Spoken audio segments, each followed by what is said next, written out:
Jackson, Tennessee, get ready to kick your summer off with a laugh as Highland Avenue Comedy brings the funny to Hub City Brewing Company June 6th at 8 p.m. Get ready for a night of nonstop laughs with some of the best comedians around. Whether you're out with friends or planning the perfect date night, you don't want to miss this show. Tickets are only $10, and you can get yours now at HubCityEvents.com and come enjoy some great drinks, great vibes, and even better comedy. Highland Avenue Comedy at Hub City Brewing Company June 6th at 8 p.m. Be there!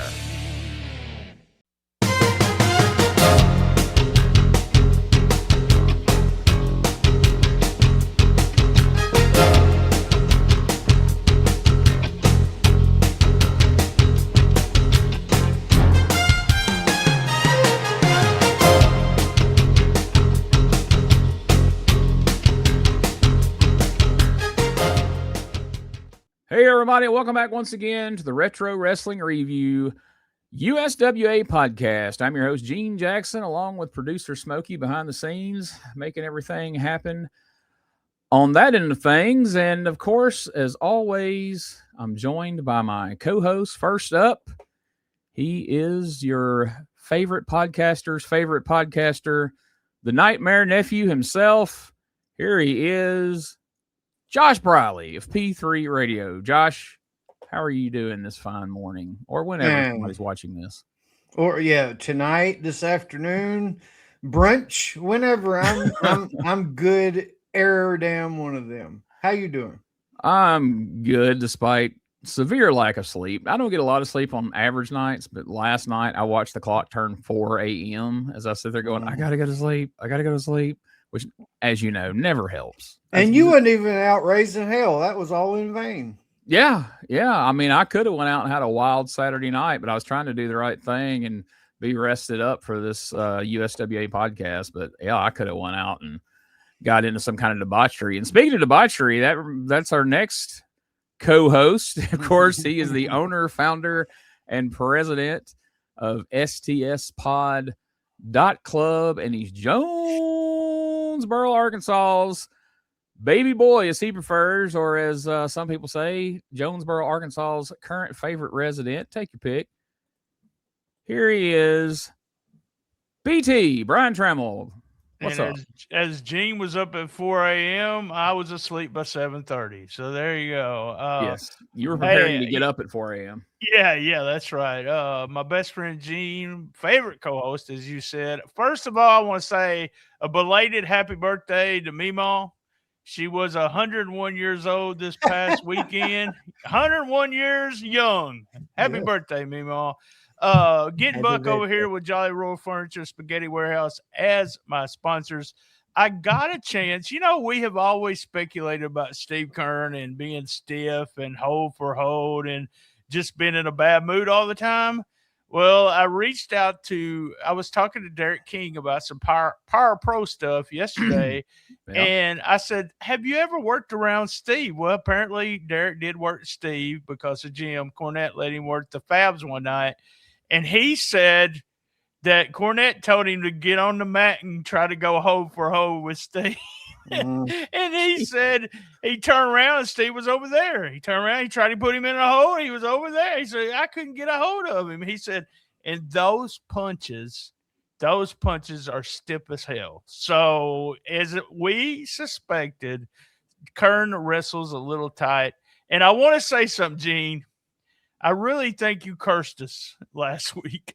I listened to the final bit of the show this morning, and you said, I hope they bring it next week. Woo! Well, I didn't say what did they bring. They brought it, didn't they? Woo! All right.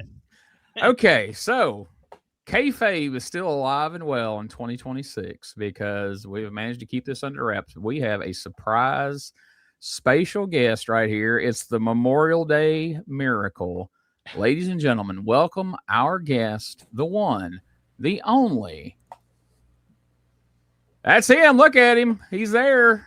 Richard Mullican in the house. In witness protection. He's incognito. I shouldn't have said his name. I do apologize for that. How you doing, man? That's that. Oh my that's goodness. that dog. Oh wow, with a big that's penis. a good morning today, huh? If you're not watching the video, Oh man, oh god, I didn't take time to adjust his audio this morning. No, man, I'm just out here hanging, chilling with my boy. No, How are you holding him up with that one arm?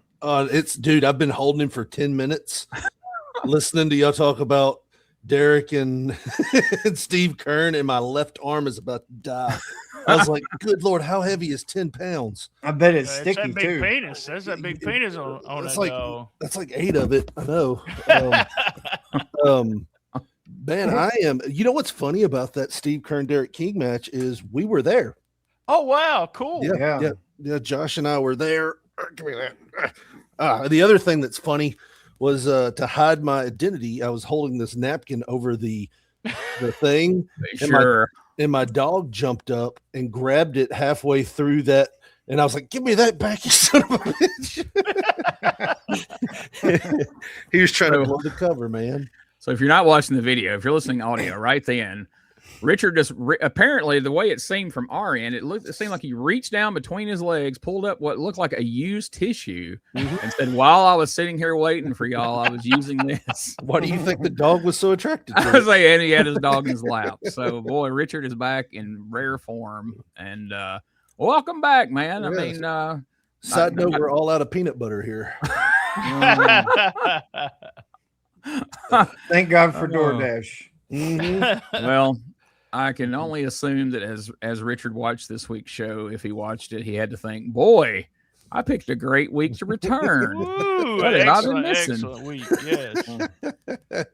Yeah, there was a lot of heeing and hawing in this one. Huh? Amen. Woo. All right. Well, let's not waste any time. Let's get right into the goodness here. October 26th, 1991.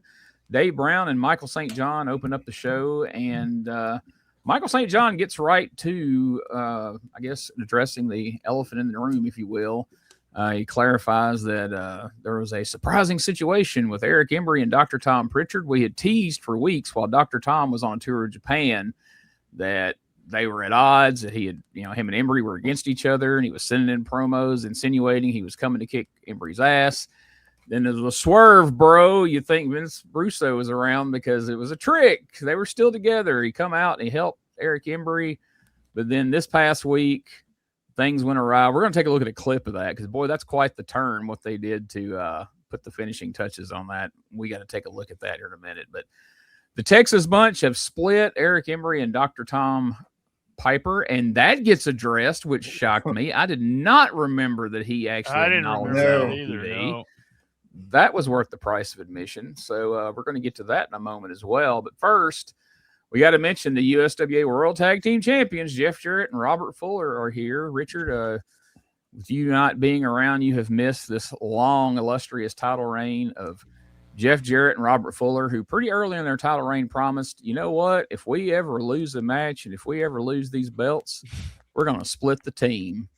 And as Jeff pointed out last week, luckily they're still the champions, although he didn't mention they're 3-time champions at this point. There's been 3 other teams to hold the belt. Somehow the team hasn't split, but we just keep saying that like it's true. I don't know what that's all about. Doug Masters is going to be here with his new tag team partner, Bart Sawyer. And if you're wondering why his name is Bart, if it's because you think maybe he looks like Black Bart, no, it's going to be exactly the other reason you would think somebody in the 90s is named Bart. We'll let that be a surprise as well. Of course, Jerry the King Lawler will be here, Billy Joe Travis, all the shenanigans we've become used to as of late. But first off, we get the World Tag Team Champions in action. They're taking on the Scorpions. That's another team that has kind of rose to prominence in your absence here, Richard. One of them, I've been told, is Pat Hutchison. I don't know who the other one is. Tony Myers told me Pat Hutchison. Then I couldn't remember the name when it came up like 3 weeks ago. So there you go for anybody wondering, who are these guys? Well, one of them's Pat Hutchison and the other one, we don't know. And I thought it was the 80s rock group. Yeah. No one like you. Yeah. Like, I thought it was a missed opportunity. These guys didn't come out to Winds of Change. Did you think they were fixing to rock Jarrett and Fuller like a hurricane out here? Yeah. By the way, you always know the sign of a team having good chemistry is like, we screw up one time, we're breaking up. Like, that's like a marriage on the rocks, ain't it? If this shit don't go perfect, it's over. I'm out. Exactly. And one more thing, I don't want to, spoil something else, but I got to do it before BT gets a chance. I don't know if it's just complete coincidence that we see the debut of Ken Raper the week that Richard returns, but that's happening as well. So that's fun.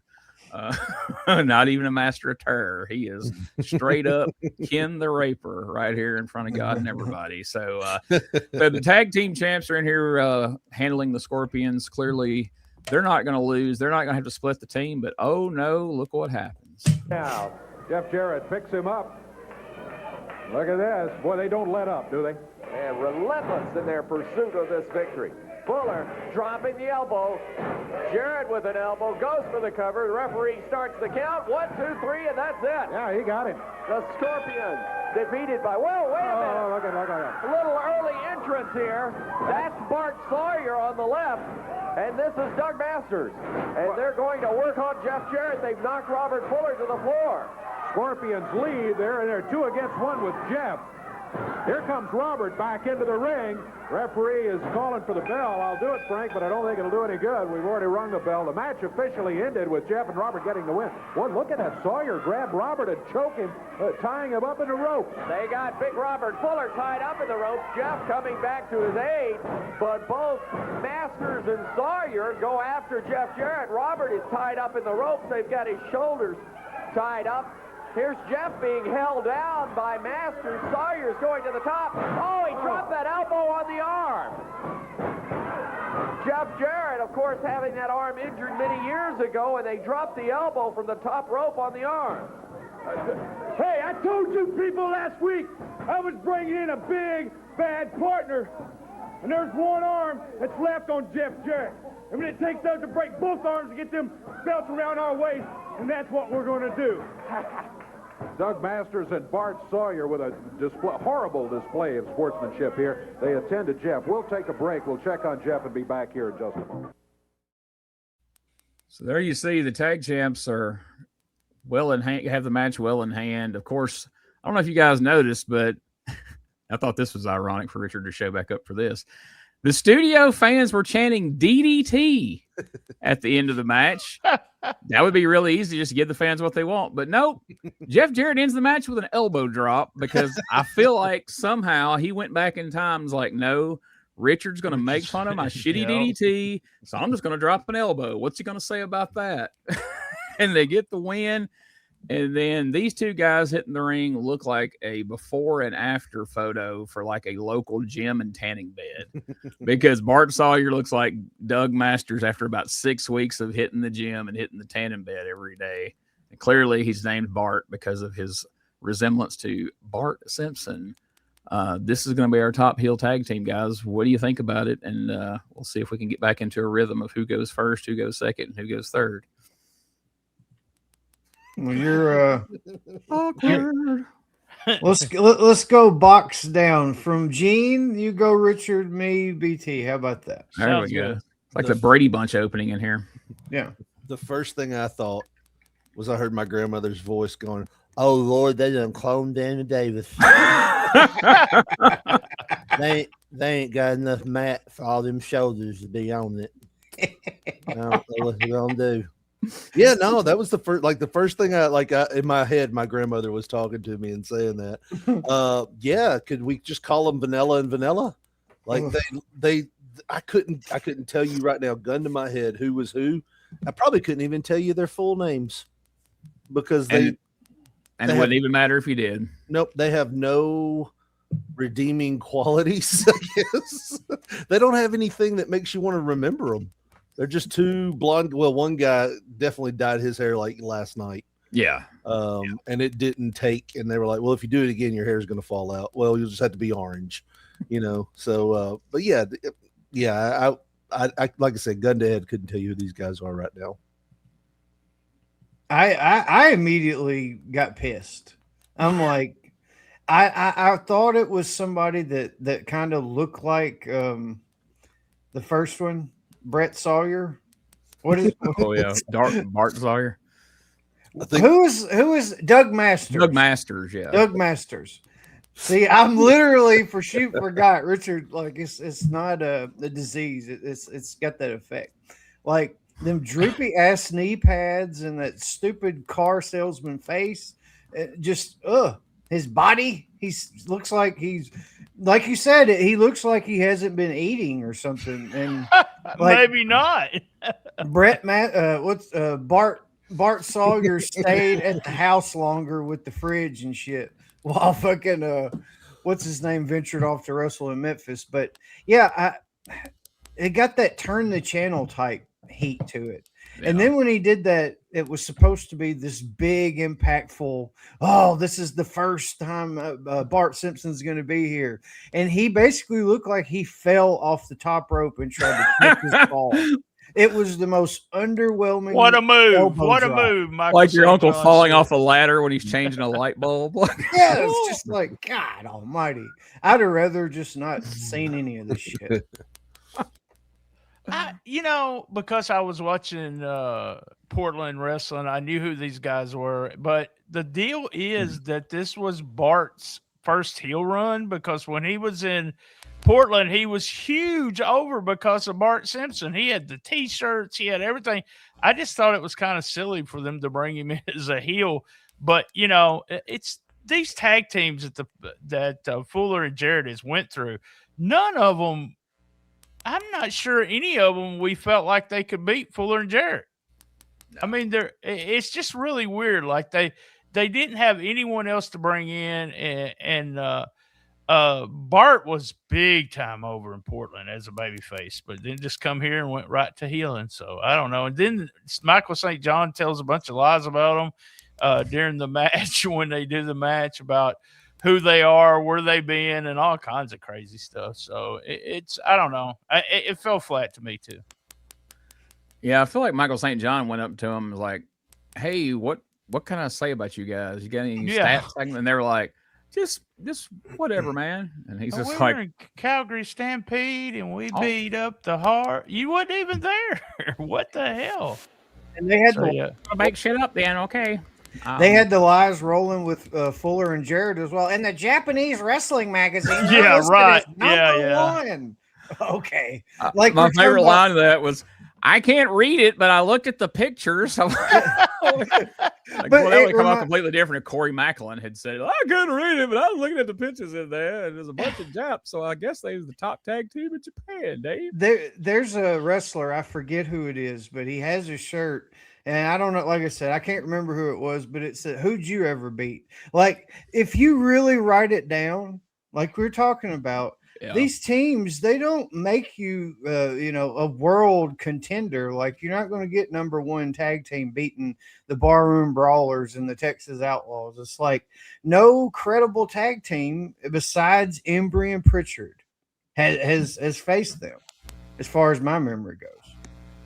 It's funny because I kind of had a similar thought to Meemaw there. Not that it was clone Danny Davis, but it reminded me of like the 1988 Nightmares in Continental when Uncle Danny went and got jacked and tanned, and Ken Wayne stood like a bag of milk, and so they didn't even look like a tag team anymore. They didn't dress alike. Like, it's just two guys that happen to have stars on their faces. They're like, I guess we should team up. We both have fucking stars on our faces. But Ken was saying, "I got the belt, Danny. I got the belt. And I want more belts." It's like he didn't have the body, so he had to have belts. Yeah, at least the belt will make me look like a champion if my body doesn't. So we were going to break up years ago, but we bought all this face paint from Costco. So, whole 55-gallon barrel of it back here. We got to get rid of it before we break up.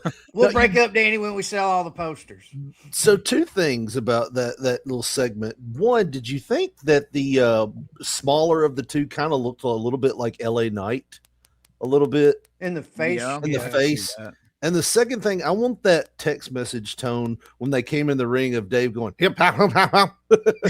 Like, I don't know if y'all caught that, but he was trying to, like, I guess, signal them that they were coming. He goes, look out, how. And I was like, Are you okay, Dave? Yeah, Dave is. Are you having a stroke? I'm tasting purple. Time to go get some pro shingle. It's like he's just throwing out some just weird sentences.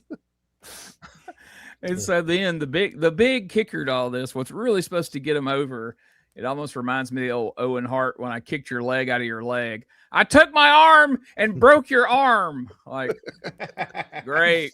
Yeah. Didn't use a chair, didn't use a baseball bat, didn't even grab the garbage can out of the back or the tea canister.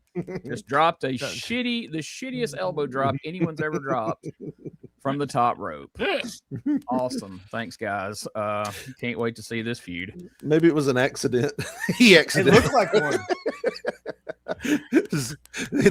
No, Dave. He really done broke his arm in there. That wasn't even the spot. They've got to put the sign up 0 days without an accident now. Oh, all right. Well, see, Richard's back because we got like 12 minutes out of the first segment. It's not even his fault. It just happens that way. So next up, Dave talks about last week's show at the Mid-South Coliseum. And of course, as he did a lot in 93, Lawler not so vaguely hinted towards maybe possibly throwing a fireball at somebody. It was going to be a hot night down here Monday night in fucking October. And so turns out he was right. We're going to see a whole little series of things that went on from Monday night to Billy Joe in the studio. And then we'll come back and we'll talk about all of it on the other side. The referee's attention as barroom brawler number 2 comes up into the ring, gets burned by Lawler. Lawler turns it around, lights up Billy Travis. Very evident on the side of his face here. Billy? You see what kind of people live here? A man gets burned and you laugh about it? Let me tell you something, Jerry Lawler. When the word got out what you'd done to me, I got over 100 calls. Let me tell you something, Billy. I want to come down there and finish off that punk. I hate his stinking guts for over 10 years, a lot of people said. Well, let me tell you something, Lawler. You have scarred me for life, and I'll never, ever, ever forget it. So I got to tell you something. This week, I've got a big surprise for you. I've got men calling me left and right, coming out. They want to knock you out. I can't do it right now, but when I get better, punk. I can't believe these idiots. You idiot! Who do you think you are? Lawler, let me tell you something. You call that professional wrestling? You're nothing but a dirty, egg-sucking dog that's got to stoop to these tactics. Because you know that you couldn't beat me, so you had to try to burn me. Well, you did, punk. Well, let me tell you, you're going to get yours, punk, I promise you. Tell me something, Billy Travis. Tell it to my face. And speaking of faces, Billy Travis, yours looks like something I saw the other day when I stopped at Kentucky Fried Chicken. It looks a little on the fried side, you know what I mean? Now, how does it feel, boy? Huh? How does it feel? First now of all, you know Dave what it's Brown. like. Now you know what it's like when you want to run and you want to, just like Dave said, bust guitars over somebody's head. Well, you found out, Billy Travis, that there's somebody around here that ain't going to put up with that mess. You know what I mean? And you're looking at him right now. Across the jawbone, and Ken Raper is down and probably out. Whoa, what is this? What is Travis? Hey, get him, baby! Get him! Beat him up! Hey, King, Who is does that? remind you of somebody? Beat him up! Hey, King, does it remind you of somebody? Reminds me of somebody. Look on the side of his mask there. Looks like a snowman on the side of the mask. Get him! Get him, baby! Yeah! This masked wrestler that has accompanied Billy Travis in here, going to work on Lawler. This is a big man in the ring with Lawler now. Travis said he would get revenge. There's Lawler thrown out, and Travis now goes over, picks him up by the hair. Look out. Oh, look out. He's got a chair. He's got the king up against the wall. Oh, trying to finish him off. Travis quickly scooting as Lawler grabs that chair. As Dave This is our main event angle right now. This is the best shit we could come up with for this. I mean, I'm missing Mean Mike Miller right about now, guys. I would like to flash. I mean, because that was a better chair toss from Mike Miller than what Lawler did right there. Although he did get some distance, he didn't quite connect. Our friend Rob's been making fun of Billy Travis for a while now, and I've been defending Billy Travis, but I couldn't really defend this one. This fucking promo. It's fucking promo. Now, before we get to that, so Lawler goes to throw the first fireball, and if Billy Travis would have had any kind of product in his hair, it's like he lit it while he was still like had Travis like in a chin lock or something, and so he turns, and it doesn't even graze like with I don't know if it's vines or Death Sword, but anyway, that's as close as it got to him right there. The guy bumps and goes out of the ring. So Lawler's like, well, that was shitty. Let me make up for it. So then he lights Billy Travis's entire head on fire. He looks like Ghost Rider in there. And so then you're thinking, holy shit, boy, he's going to have to sell this. I think I even said last week when BT was going over the results and he mentioned that Billy got burned. I was like, well, this should be fun. I bet Billy's going to come up wrapped up like a fucking right. That would have been funny. Yeah. He looks like a teenager with like bad acne. Like I think he's got gonorrhea herpetitis or something. Yeah. He's gone down that's what it is. Questionable rat somewhere. I mean, look at that. I mean, we've all had gonorrhea herpetitis. It is. It's like Lawler had a match with the sun. That's what that picture looked like. Yeah. I mean, good Lord. Jesus. This is the first one. And like I said, it's already lighting. I should have got a clip. Like he's right over Billy Travis's head when it lights. And I don't even know how he really even managed to throw it that much to even get it in the general direction of that guy. But again, he's like, boy, that looked like shit. Let me make up for that. And he pulls out a fist size thing of flash paper, I guess, and just just hands it to his face. He's like Terry Funk when they were setting that C4 barbed wire board matchup. Where I think we need to add another one, Cactus. Add one more. I'm just gonna go ahead and light your entire upper torso. So if I light 5 of these, could I still live comfortably? So fun story about flash paper. I had never done that before. And so we were having a tag match in Pontotoc, Mississippi at a flea market, literally under a tent at a flea market. And it was me and Sammy Hall against Chris Kilgore and some guy that had just started. And Sammy's like, hey, for the finish, I want you to throw fire in this guy's face. And I was like, oh, I've never done it before. He's like, it's easy. And he kind of showed me the gist of it. I was like, all right, well, what do you want the spot to be? And he's like, well, let's have him hit me with something, and he's covering me, and it's done. We know I'm done. And as he covers me, you throw the fire on him. Okay. I didn't know that'd be a problem. So I go over to Chris, like, how much of this paper do I need to use? And so Kilgore, who always overdoes everything, he was like the Tommy Rich of Mississippi as far as like bleeding. So he pulls me off a big old wad of this shit. I put it in my pocket, and we go out there, and it comes time for the spot. And so the guy's covering Sammy, and I go to throw it, and it's a big old wad of flash paper, and it kind of grazes his face and then lands on Sammy's chest and just burns for several seconds before it finally burns out. But I basically looked like I just dropped a ball of fire on my partner's chest. And he actually did have somewhat of a burn for it, because the trick is it's supposed to burn so quick it doesn't have time to get hot. But if you get a fuck ton of it and it sits, it kind of gets hot. So that's the only time my wrestling career, if you will, that I ever threw fire. I was never asked or called upon again to do it. I never volunteered. So don't let Gene do that. I was like, hey, don't. Yeah. If you play with fire with him, you will get burned, unfortunately, even if you're his fucking partner. Good Lord. And then later he does this. I don't have a clip of it, so we'll just show it now. He does this little trick right here, which was awful. But I don't know. Am I being too harsh about this angle, or does this suck? I know you showed him shooting the fire by the way. I think Dave really got hot about that because, he was like, you talked to him, Michael saying, and I think he went back to the back and really, don't you ever do that bullshit again, Lawler. He may have. He hands it off because you could see it startled it when he hit it. No, this angle sucks, man. I mean, here's the thing.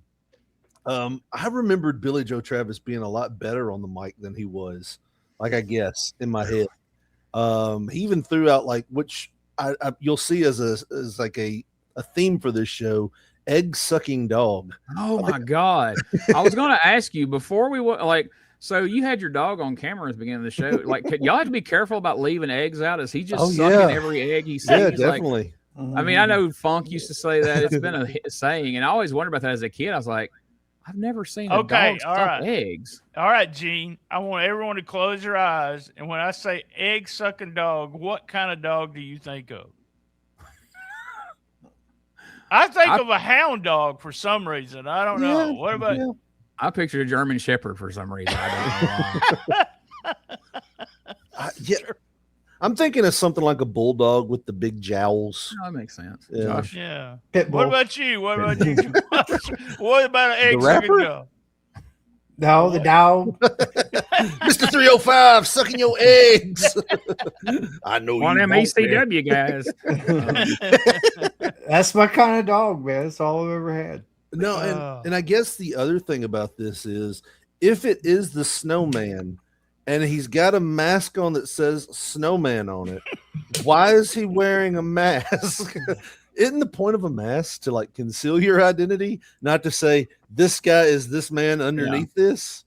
So surprise. Don't he? And Billy, so again, Billy Travis has not been killing it on the mic in this run. I know that, but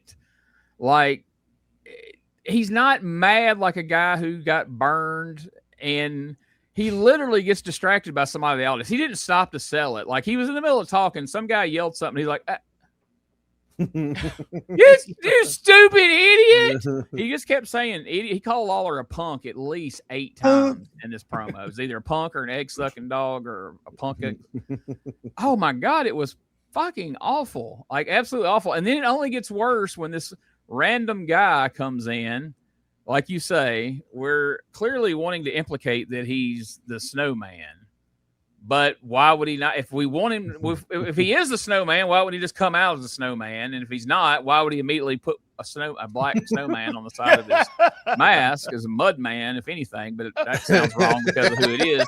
So we'll cut that out. But he comes in, and then Billy Travis, he reminds you of anybody, Lawler? He reminds you of anybody? And of course, Dave and Michael know that wrestling fans don't get subtlety. So Dave's like, oh, yeah, I see the mask. Yeah, Dave, it looks like a snowman on the side of the mask. I wonder if it's the fucking Snowman, Eddie Crawford, the guy who pawned the fucking belt. They did that whole angle, but it was supposed to be a shoot, but it wasn't. But the guy couldn't work, so it looked like a shoot because the matches were terrible. Remember that? Yeah, Michael, that was a lot of information there off of look at his mask. Thanks. The greatest part about that interview was Billy Joe said, I called everybody around and they were like, they want to beat you up. Everybody, they said, I want to beat him up for 10 years. And I'm like, so he called everybody that's just known Lawler for 10 years. It's like he had a Rolodex. It's like, no, he's only known him for 3 years. He can't want to beat him up.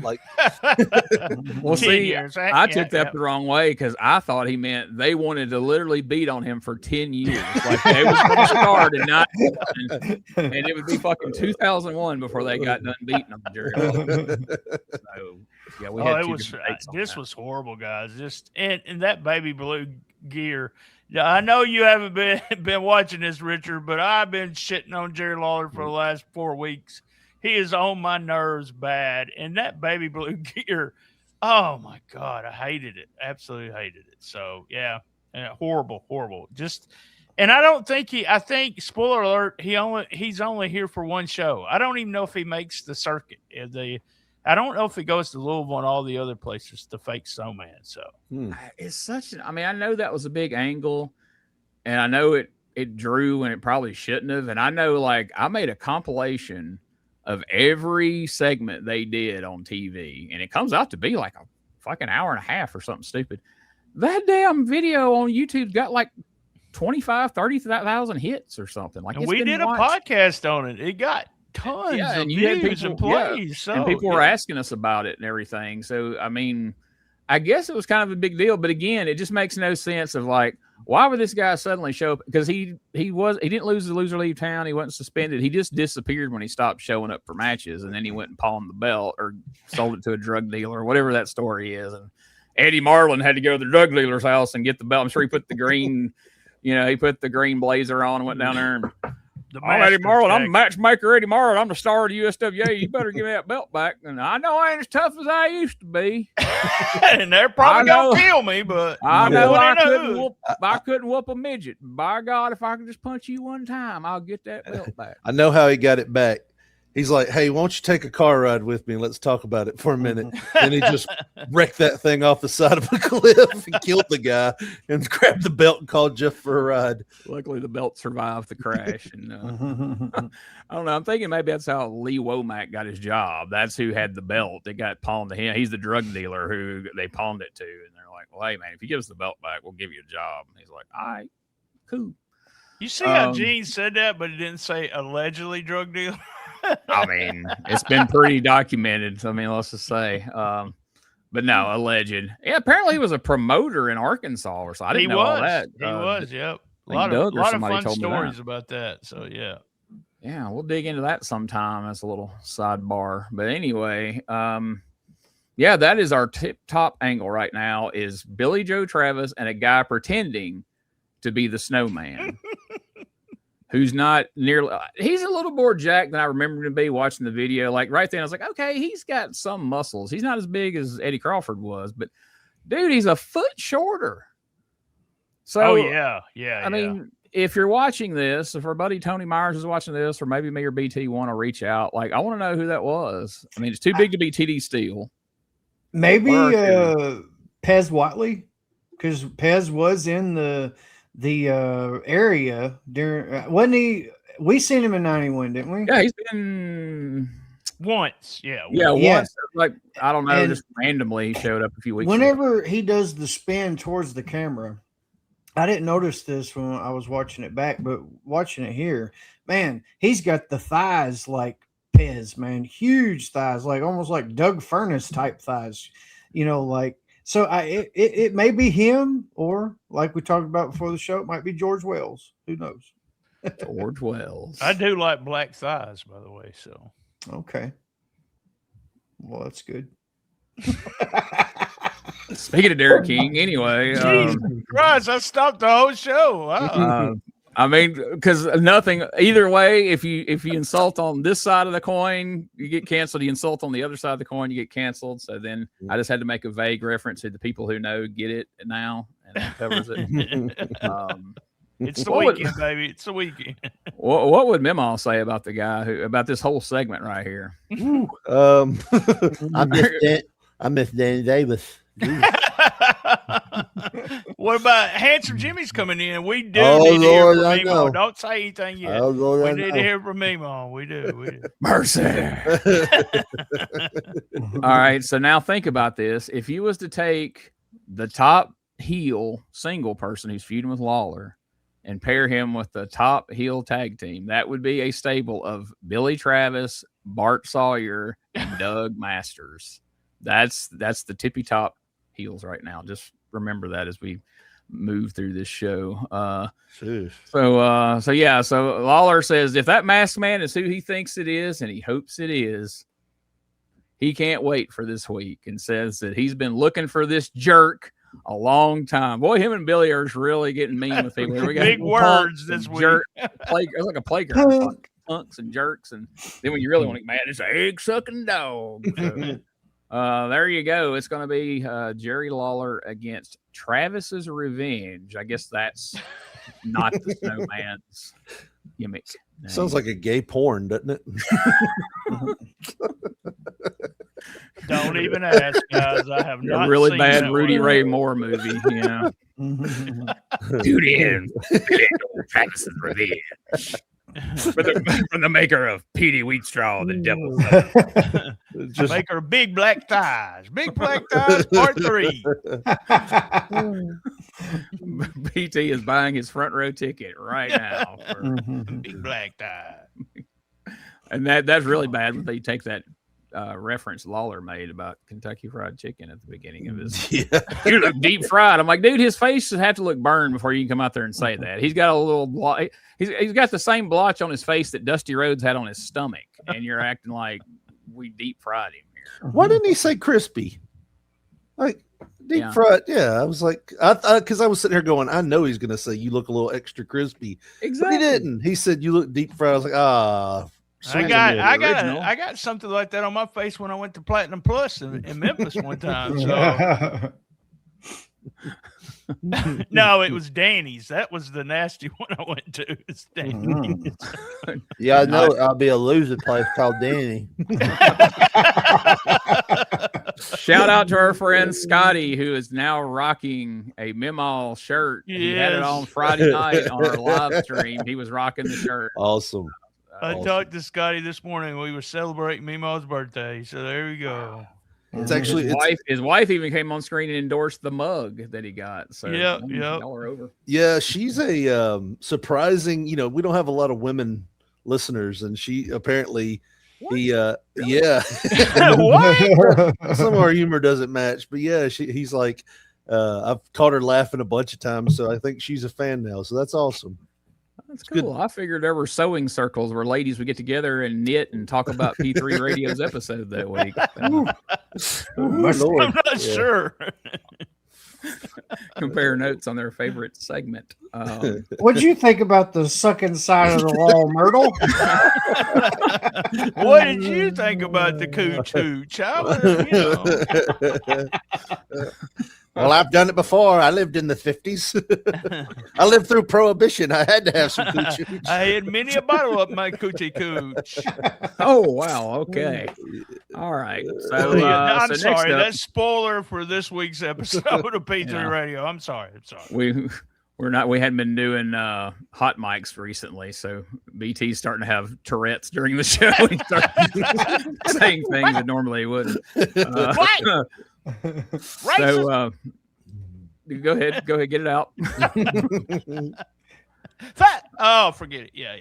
So then we get a video package of the 6-man tag from last week, and I don't remember. So I clipped this stuff a few days ago, so I don't really remember what all's in this clip. Let's take a look at this clip, and if we need to back up and cover something, we will. Then we'll talk about what's in the clip as well. But this all leads into, I think this is just the turn at the end. Jarrett Fuller and Eddie Marlin got their win.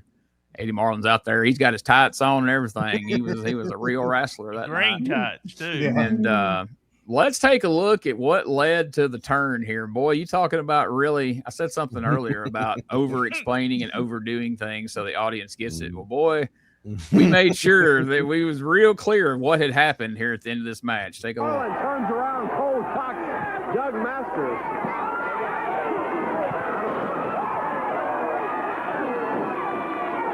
Doug Masters out here trying to battle it out with Eddie Marlin.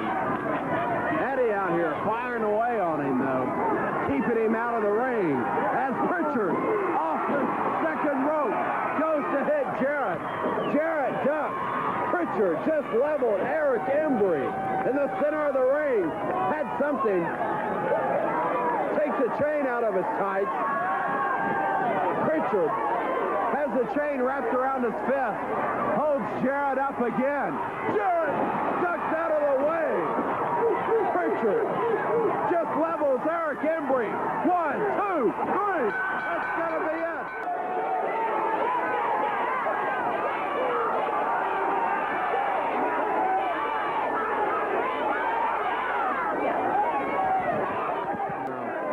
Between Prichard and Embry. Prichard just pushes Falk out of the way. Says, "Get out of my business." Down to the ringside area, watching what's going on.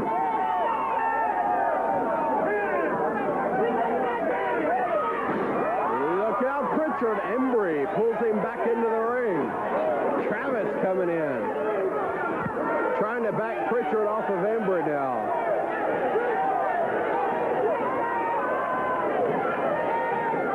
Whoa! Embry falls off and nails Prichard as Travis and Falk were trying to get him back off of him. Prichard and Embry firing away on each other.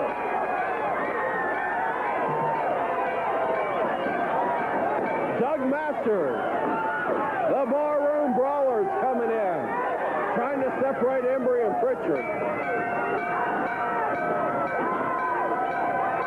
Embry and Prichard not letting up one bit. These two really trying to get at each other.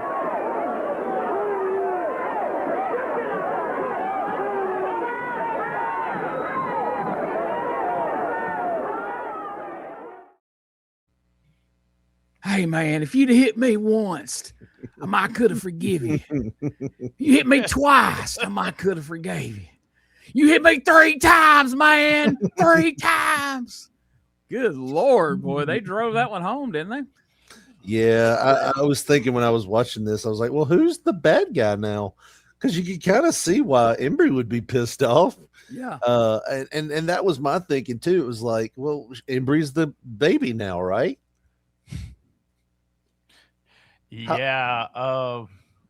You know, I there was a result last week, and Gene was like, why the hell did they finish it that way? But it was wrong.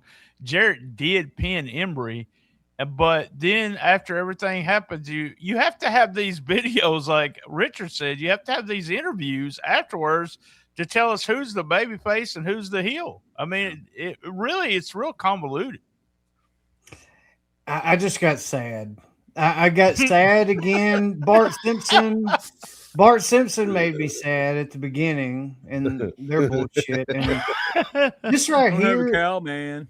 This right here to me is a tombstone in a sense of the Texas bunch is no more. Right. This is it. This is the cherry on top of what was, I mean, a good 8-month run. You know, and it's kind of sad, because I know moving forward that it's not going to be the same or anything close to it. And, you know, like I said, in my head, this is like the funeral in a sense. And I knew that watching back. I didn't remember it's exactly when it happened, but now I do, man. And yeah, once again, little tear in the side of the eye. What about the brawlers just show up after they lost their mask and they lost the loser leave town match also, and they don't even mention, hey, these guys aren't even supposed to be here. They go, well, there's the brawlers. Well, goddamn, Jarrett and Fuller are fucking liars, so why can't we be? No, I was like, they lost their mask that night, but they were involved in 2 of the major angles. What the fuck? What the hell? As the brawlers, not the Texas Outlaws. So yeah, and then the Texas Outlaws are actually billed for a show in Drummond. So I don't know.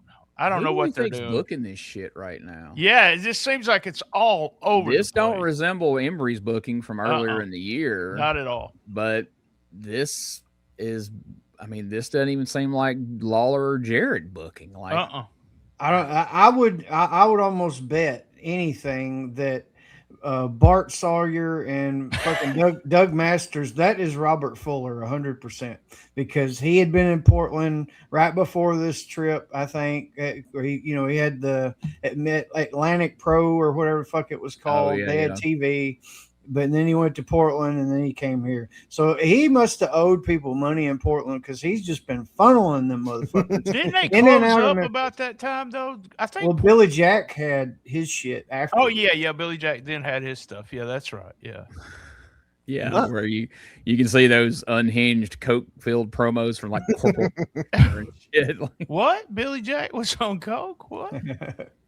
I was shocked because I haven't been watching. I was shocked to see Eddie Marlin here wrestling in tights, like you said. And when I first saw it, I laughed because it looks like, you know, when you like are playing the video games and you hit the Y button to create a random wrestler. That's what it looked like he was. It's like his lower half was a lot smaller than his upper half. He had a belly. Can you imagine playing your video game? You hit random and you're like, why is he 68 years old? Yeah. Or you take your shirt off of somebody who's not supposed to have a shirt off. Like all of a sudden you take Mankind's shirt off. Like, whoa, put that back. I just thought he looked like my papa looking for his dress shirt before church. Like, where the hell that woman put it at?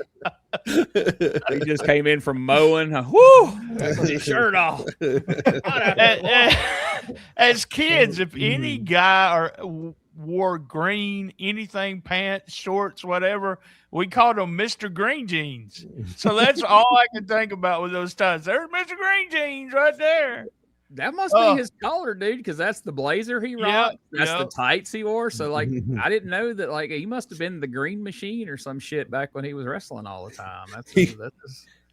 Well, everybody knows green's the color of shamrocks and four-leaf clovers.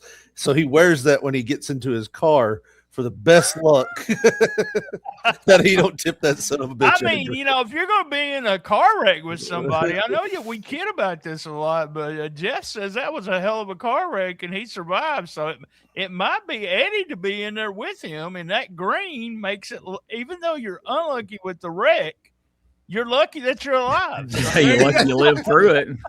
God. Yeah. His guardian angel's got PTSD.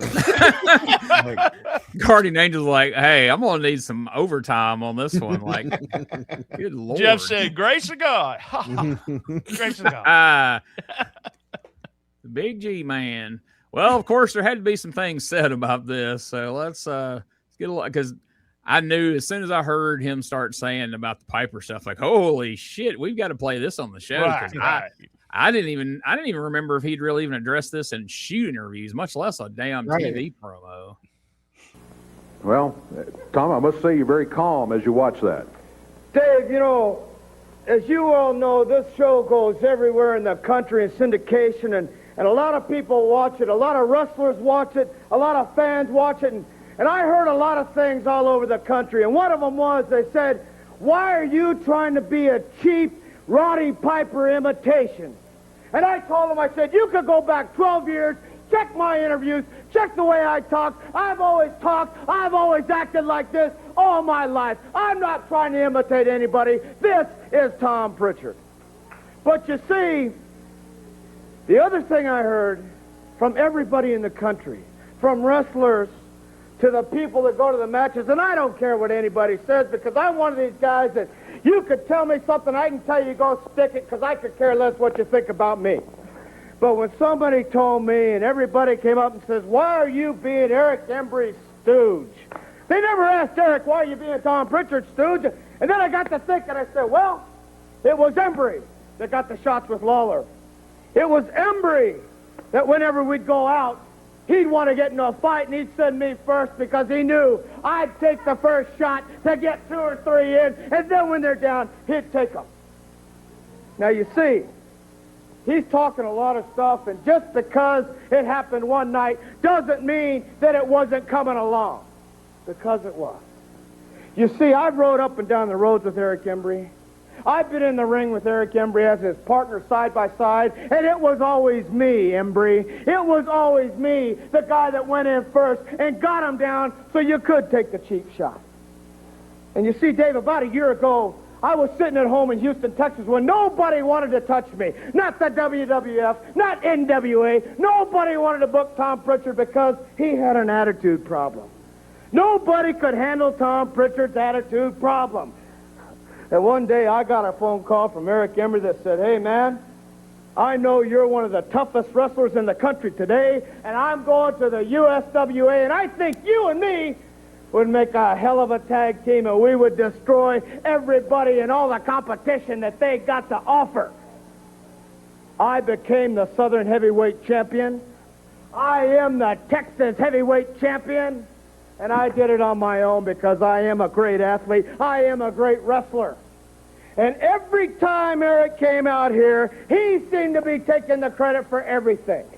But you know, if the truth be known, who was it, Eric, that knocked those guys out in Dallas? Who was it, Eric, after we went out partying and rock and rolling all night long, would get up and go to the gym while you stayed in your dark room all day long, Eric? It was me. And who was it who stood by your side when nobody else wanted to? When you made that phone call, you knew because you had an attitude problem yourself. I thought you thought like me, you acted like me, you had the same things on your mind as I did. But this has been coming because, yeah, maybe I do like women. Maybe I do like to go out a little bit too long all night long, but I never let that get in my way of business. And if you take a look at yourself in the mirror, Eric Embry, you can tell who the better athlete is. And I'll tell you this, you're not better than me. You can't beat me, and I'm going to show you. If you want to step in the ring with me, I won't be side by side. You're going to have to get nose to nose with me, and then you're going to see just how nasty I am. Dr. Tom Prichard. Now, as I watched that and then rewatched it now, like, that's almost like a shoot promo. Like, I haven't believed the promo in 1991 more than I believe that one, because now he still had the Piper cadence. He toned the voice down because Richard a few weeks ago, just like, you know, I mean, it was all he needed was the fucking kilt, buddy, and he was Roddy Piper. And so he didn't just allude to it, because like, I feel like he probably thought, oh, it's that bad, I guess I better address it. And rather than saying, hey, people said I kind of sounded a little bit like Piper. Well, you know, I was in Portland. I was around the guy, you know, maybe a little bit leaky. And he goes, yeah, I had people telling me that I was a cheap Roddy Piper knockoff. And then he goes, and then I was sitting at home. Nobody wanted me. WWF wouldn't book me. WCW wouldn't book me. I'm like, take it easy, dude. You're telling a little too much here, you know, like, but the funny thing is when he's like, I'm not ripping anybody off. I've talked like this for 12 years. Like, yeah, but Piper's wrestled for 20. Like, you're still doing Piper, dude. Like, come on. Like, I don't know that this was even really helpful that he did this, but I feel like somebody called him out to the point, like, he got ribbed so hard about it that he felt he had to acknowledge it and then tone it down. Because again, he had the Piper cadence, but he had toned the voice down 100%. What did you guys think about this promo from Dr. Tom? So the funny thing to me is I haven't been watching, and I guess I don't remember him acting like Piper. But the first 2 seconds he started talking, I was like, why is he talking like Piper? Like certain words, you know, like certain accents on certain words. And then he was like, they said I was a Piper ripoff. And I'm like, oh, why are you drawing attention to it? Yes. You know, that would be, just stop saying that. And I have an attitude problem. It's like, which I took to mean all the promoters were like, stop doing the Piper thing. He's like, I'm not gonna do it. I was doing Piper before Piper was doing Piper. That's right. Yeah, I mean, yeah, but he was in LA back when he first started, and guess who else was? You know, Piper was the man out there. So it makes sense. But yeah, which I was talking about, this was the funeral in the sense of the Texas bunch, and it was the goddamn transformation of Dr. Tom Piper to Tom Prichard, because we saw in the beginning he's doing, like we've already said, he's doing the Piper stuff, but it was like he had to get that out because babyface Tom Prichard isn't going to get a chance other than transforming to tell you that kind of shit, because that's kind of heelish in nature, you know, to call something like that out. But like, that's what I viewed it as. This son of a bitch was morphing into the baby face.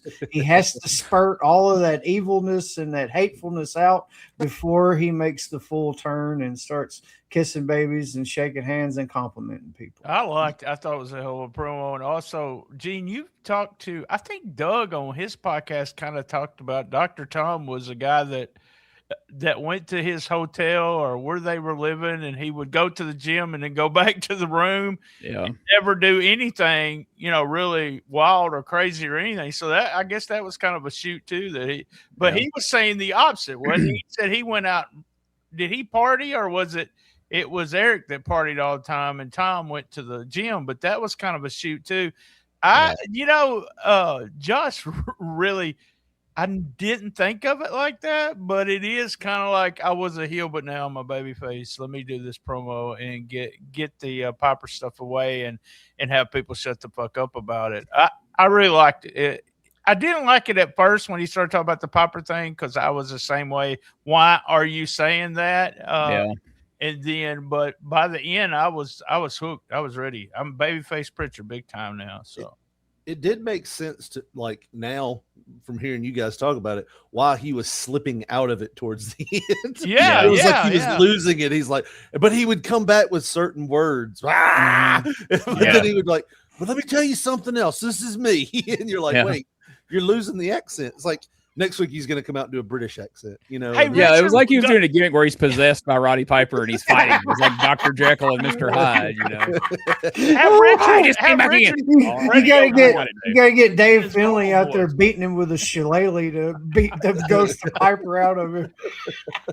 Hey, y'all got a hell of an angle there. Kevin Sullivan heard y'all say that. He would have done it. So, I remember when Bruce Prichard's podcast first blew up, one of my buddies called me and was like, "Hey, have you been listening to Bruce Prichard's podcast?" I'm like, yeah. He's like, "Man, he's got a great Dusty impression." I was like, yeah. He's like, "Have you heard his Piper?" And I said, "Have you heard Tom's?" Right.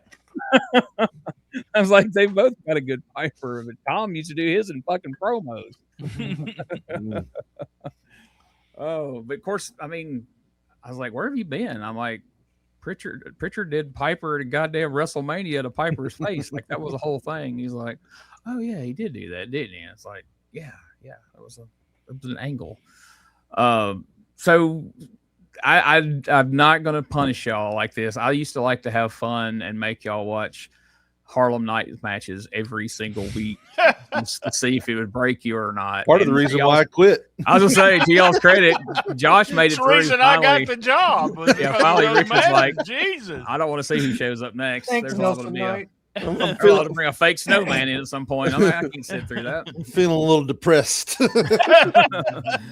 So, the expiration of time match this week, to where it's not just one match, it's liable to be 2 to 3, is the brand new babyface tag team, the not so Hollywood Blondes, Doug Masters and Bart Sawyer, against Mike Mitchell and Freezer Thompson. And something else you have missed, Richard, is in the past few weeks, somebody decided, you know what?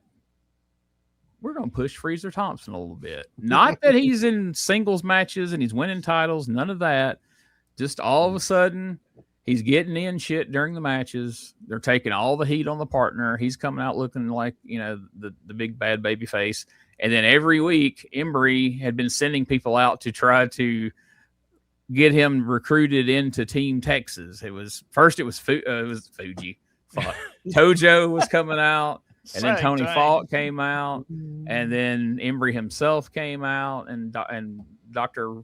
Roddy Piper, or Dr. Tommy Prichard, whatever the fuck it was, and each week for 3 weeks straight, Freezer said the exact words verbatim. Like I just pictured Lawler back there, tell him, "No, I ain't much on Eric Embry. I'm just gonna stay over here." And so they go, "Yeah, man, come on, join us. Well, you'll be, you'll win championships, you'll make money." "Oh, I don't care much for Eric Embry. I was just gonna stay over here." Last week he cut loose and cut a whole different promo. So I was like, shit, he may be fixing to get the real push here. But we watched a clip last week of him he's in there arm dragging Embry and body slamming Prichard and hip tossing people. Like it was amazing. Like I don't know why they didn't do something more. They got zero. Nothing. Nobody has fucked with Freezer Thompson. Got any offense. Zero offense. He bumped him all over the ring. Then he tags his partner, that Dave Dowdy. And a minute, that dude didn't get both legs between the ropes before they started beating the shit out of him. Fucking Eric Embry and Tom Prichard suddenly turned into the Moondogs all of a sudden and just beat this poor bastard to death. Like, we got to get our heat back. Hey, this Mike Mitchell guy went through some hell too. I was Jesus Christ. But that's our expiration of time match. So I didn't clip it. I didn't want to make y'all sit through it. But between falls, before we get back to like the last one, at one point we have Lawler come out and talk about an appearance and all the shit he does. But we get barbecue at Billy Bob's and Yeah, we get our usual plugs. fire up something. But then here's something. I'm not going to show the whole video because YouTube has been giving us hell lately. Like our live stream got pulled the other night in the middle of it and all this. Oh, crap. But there's been an angle going on. Handsome Jimmy had been here randomly for like 2 weeks a while back. I hate you missed it. Mima probably loved this back in the day if she saw it. So Jimmy Valiant was there. He's teaming up with Sweet Georgia Brown, which is not Miss Texas. It was another black lady. He's out there just randomly kissing her. He's telling her to kiss Dave Brown. He's like her fucking pimp. It was the most uncomfortable shit in the world. They did a double kiss on Dave. They both kissed Dave, one on each side. And Dave was like trying to fight it. It was good. It was good shit. I wish I'd have got that clip back out if I knew he was coming. It was something else. But anyway, he's there for a couple weeks. Then he's gone. And then all of a sudden, this biker guy shows up. We watched it on P3 Radio before. Oh, did y'all watch that? Okay. Yeah. We picked that random episode one week. We couldn't think of anything to do, and we watched that as a watch along. This is probably 5-6 years ago now. Oh, but wow. I'm looking for Jimmy Valiant has been a quote of ours for fucking years. And don't forget about Flea. Yeah. He's desperately searching for Flea. And so he had been making accusations each week that Jimmy Valiant's got his girl Flea, and they've been coming on TV, and everybody's lying to him. And so last week it was pretty great. He comes out there. Michael St. John's there by himself because Dave's off, and he's like, "Where's Flea? Where's Jimmy Valiant?" And Michael St. John's like, "He hadn't been here in weeks. He didn't have a woman with him." And here comes Eric Embry. "Hey man, what did he have? Was the woman was she about this tall?" "Yeah." "Well, that was her. That must have been her. Yeah, that had to be her. It was." After he caught him, said something about his little small brain. He said something about Dog of War's small brain. I mean, and it was funny because that's his name, but it sounded like Eric Embry was trying to fit into like the Memphis crowd. Because he's like, "Let me tell you something, dog. Hey, you're my main there, dog." Yeah. I was like, well, Eric's trying to really fit in with the homies here, but no, it's just the guy's name. But let's see a little bit of clip. We'll see a little clip. I had to throw in, like I say, the music makes me nervous, but since I knew you were going to be here, I knew Mima would not be happy if we didn't get a little taste of the Handsome Jimmy video here. And then, of course, that's going to bring out the Dog of War to want to know what the hell's going on. Jimmy Valiant's going to be here next week. Jimmy Valiant's going to be here next week. Is he going to be here? Jimmy Valiant's going to be Dog of War here. Let me tell you something. I want a chair right here. You bring me a chair, and I'm going to sit right here until he comes out here, because I got something to say to Jimmy Valiant. And he better bring Flea with him.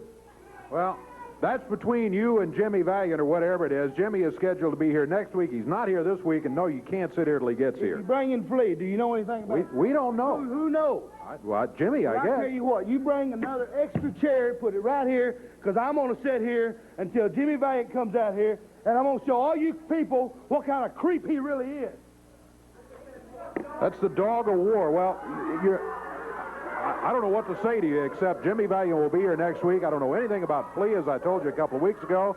We don't know anything about that.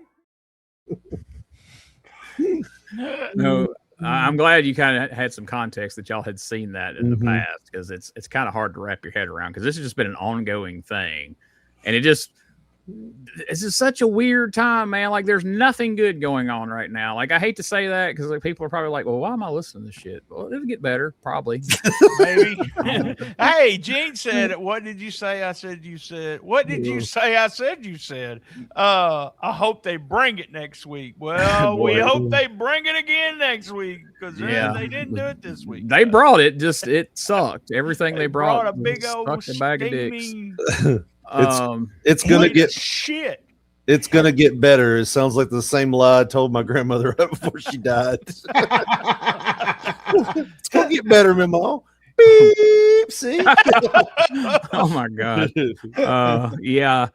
I don't know if you heard, there was a big controversy here recently where Rob gave the hot take on Hot Mics that Jimmy Valiant sucks. His matches are awful. He was old and decrepit, and I co-signed it and said, well, I ain't been comfortable saying it, but since you said it, I'll agree.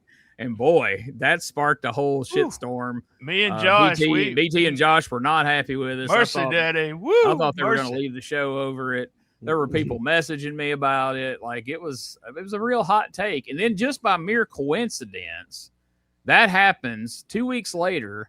I'm booked for this Tupelo Comic Con thing where I'm there selling books. Neil is babysitting Jimmy Valiant all day, sitting with him at the table, and he's going to take him to lunch.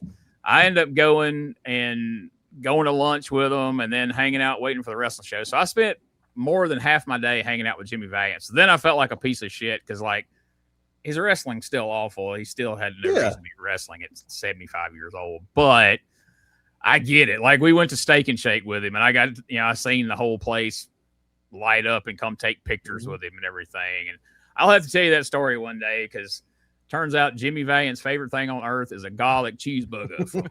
Steak and Shake. You ever had the garlic cheeseburger from Steak and Shake, baby? Neil said he talked about that literally the entire morning until we went to Steak and Shake. We should do a T-shirt, Steak and Shake, Mercy Daddy. Maybe that's the rib on why he kisses everybody. He's got that garlic breath. There my God. There we go. Could be. That's why David's fighting so much. Yeah. Yeah. It was an entertaining day to say the least. But right now, I'm sorry. Let's mention this. So Masters and Sawyer end up winning the second fall by injuring Mike Mitchell's arm so much he couldn't continue because that's what they do. They're arm breakers here, guys. Jeff's fucked.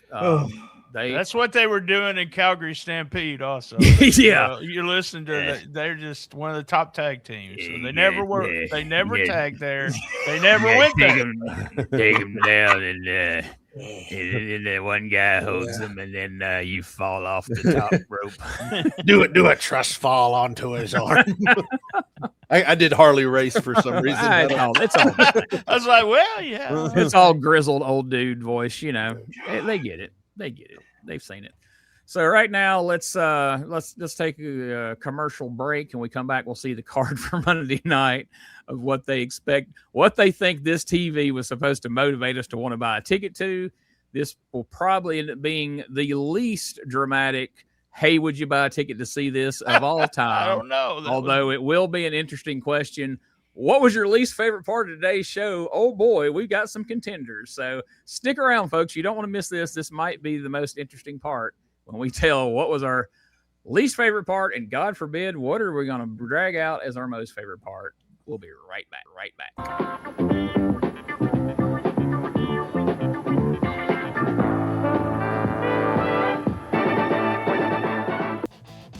If you love old school wrestling, the Retro Wrestling Archive Patreon is where the real treasure is. Get early access to all your favorite Retro Wrestling Archive podcasts and articles before they hit the public feed. Unlock exclusive Patreon-only shows, watch-along videos, and bonus content you won't find anywhere else. And coming soon, the Retro Wrestling Archive Google Drive is expanding in a big way with even more classic wrestling footage, rare media, and archival material for true wrestling history fans. If you're serious about preserving the history of the territories, this is where you belong. Join the Retro Wrestling Archive Patreon today and step inside the archive.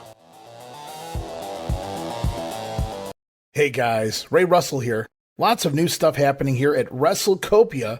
If you haven't checked out our website at WrestleCopia.com, it's a great way to keep up with the latest episodes of all of your favorite Copia programming, from the Wrestling Memory Grenade to Regional Wrestling with the Territory Talk, the Wrestling Stoop with the legendary Bob Roop, and of course all of those programs also available at your favorite podcast streaming platforms.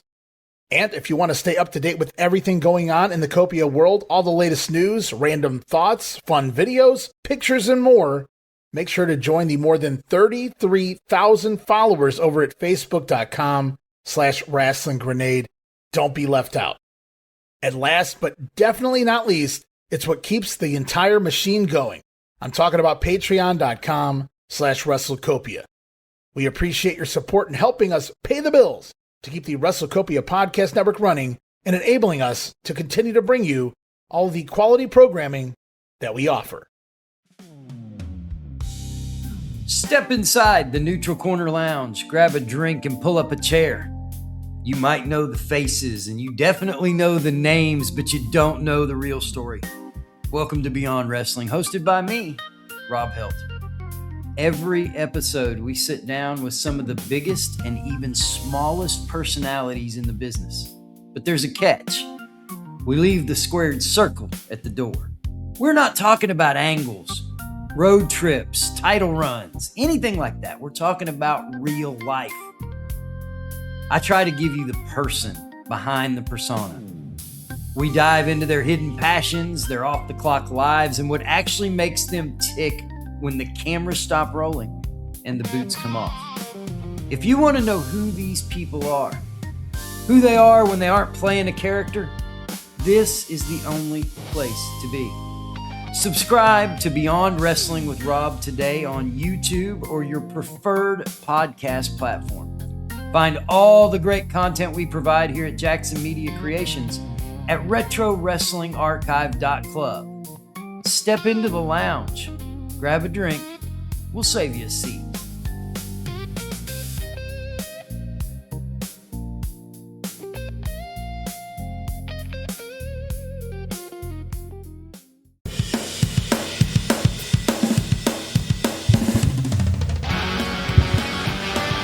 Tired of the same boring wrestling podcast? Need something with attitude, chaos, and maybe just a little cussing?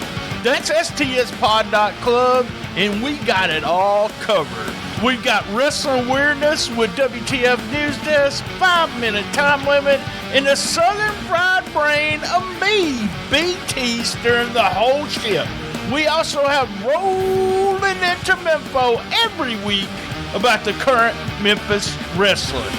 Interviews, hot takes, and wrestling outrageousness so wild it might get you banned in 12 states.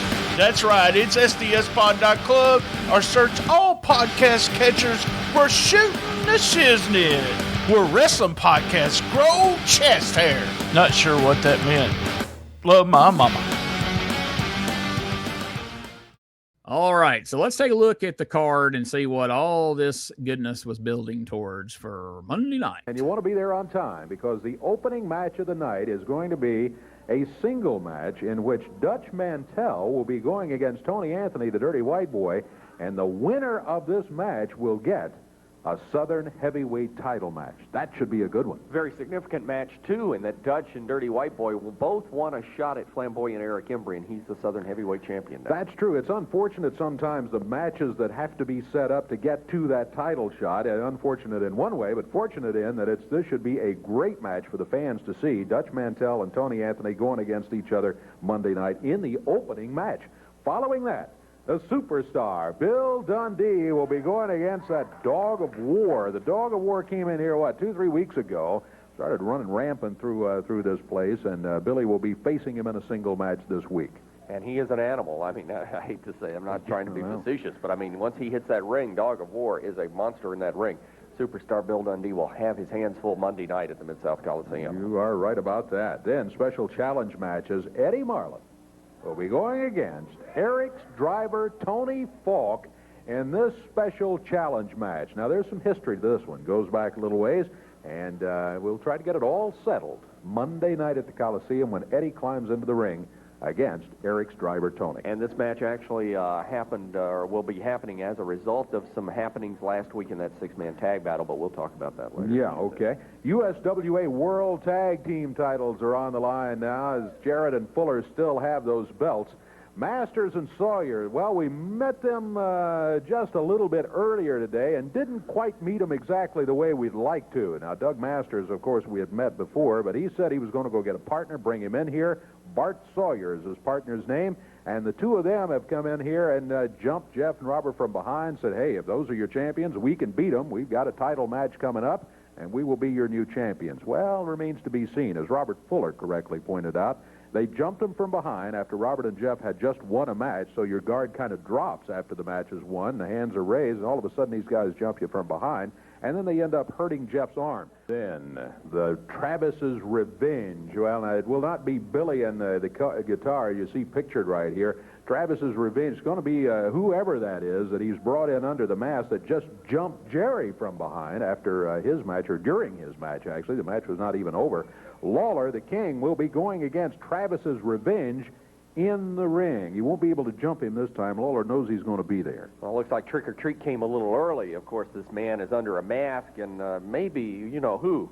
But whoever it is, I got a feeling that Jerry the King Lawler is going to take care of business, because I got a feeling Billy Travis hadn't seen the last of the King either. Yeah, you are exactly right there. I think the King is going to have a little revenge of his own for Mr. Travis here. Then, main event of the night. Boy, as if we hadn't already told you about 4 or 5 main events. Dr. Tom Prichard, Eric Embry. You know, some weeks ago, we kind of got a... Okay, I got to end that, man. They must have been stretching for time there. They were getting long-winded there. So I wish I had noticed this when I was clipping this show. I would have got a screenshot. Did you guys notice what was going on with that picture of Eddie Marlin they were using against Tony Falk? It's like he was making fun of Tojo, and they snapped a picture. It's like, oh, very good. I wrestled Tony Falk. What the hell? Like, that was, or I mean, was that not a weird picture of Eddie Marlin, or am I just reading into things? I haven't seen Eddie Marlin take a good picture, though, so it wasn't like it was out of character. And then the one screen said Masters and Sawyers on the screen. Boy, whoever does these chirons is the shit. So, like, every week they're just riddled with like misspellings and mistakes and weird pictures, like that frame around Billy Travis, and then not the Snowman is sticking up out of the top through the frame of the picture. Like, I was impressed they put the apostrophe in the right place on Travis's revenge. Right, like, me too. The one thing that you would think that they would screw up is that, and they're like, nope. I took English 1 comp 3 times. I know that apostrophe goes after the S. I'm good with my apostrophes. So right now it's time. We've heard the Monday night card. We've watched the show. So it's time for that question. You've had time to think about it, so I kind of brought it up before the commercial because I know this is going to be a tough one. We'll start with Richard. What was your least favorite part of today's show? So I haven't been watching, so I didn't know they were pushing Mr. Thompson like they were. So I was like, this is the main event. So I was still questioning it till y'all just told me about what was going on. I'm like, this is the worst thing ever. Like I was like, you know who's going to win. There's no questions. And then they rushed through other parts of the show because they had to get to this. It was like, I would much rather watch, the trust fall arm breaking kids, like in a 2 out of 3 falls, like by themselves, than to watch, any of this. Like I just hated it. I alluded to earlier that I was really busted up about the Texas bunch breaking up and all that. And, it was the end of an era, and it did make me sad because I know this is where Memphis wrestling kind of changes for me as a kid. And I don't look at it the same going forward. I look at it as it's like a kind of a death, like I've talked about. But man, fucking Brett Sawyer and Doug Masters. Sawyer Brown. Fucking horrible. I would watch the Texas bunch break up 100 more times just to not watch another 2 out of 3 fall match with them. They were god awful. And if I don't see how Lawler and Jerry Jarrett could just be like, okay, we'll roll with this and see how it goes. It was fucking horrible. Those goddamn midgets turned into the Anderson brothers, like during that last fall, like it was okay. Many Andersons, that's what. Yeah, but it was like, okay, well, we won't notice. And the shit that they won the first fall with, he basically fell off the goddamn again and barely got him with a karate kick or some shit. Just god awful. All right, VT. Before you go, I want to ask Josh something here. I'm not going to. I know what you're going to say. I know what you're going to say. I'm not going to say the Harris brothers because that's no. But and Richard can appreciate this because he was around for this. Worst top heel tag team: Doug Masters and Bart Sawyers, or the War Machines. Oh. Man, the War Machines is a whole nother animal. That's like you can change the War Machines because you can put a hood on whoever. Yeah. It'd be like the Snowman. Just pick a black wrestler. We'll make him the Snowman. But this situation, you're not going to turn another wrestler into Bart Simpson and Doug Masters. They are a unique kind of fucking awful. We need a soundbite of everything that Josh called Bart Sawyer the whole show. Every one of his, it was Sawyer Brown or what? No, Rich said that. My least favorite thing was the fake snowman and the gonorrhea herpenitis. I hated all that. So that was my least favorite thing.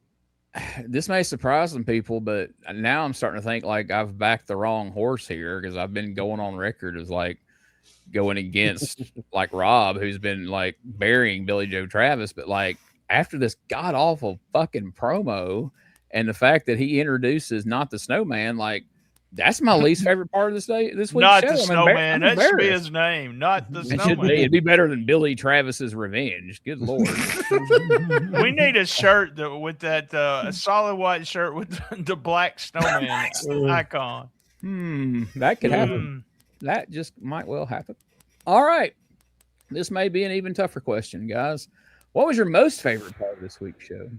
I loved the Dog of War, that whole segment, just for an unreal, like just ironic, just because like Josh said, when he came on my screen, I popped because I'm like, yes, you know, we watched the video years ago where he's like, where's Jimmy Valiant? You know, we'd always joke about it. It's like, and then I love how Dave does the thing where he always does that Dog of War, you know, like Dog of War here, you know, like fucking idiot is basically what's implied there. Yeah.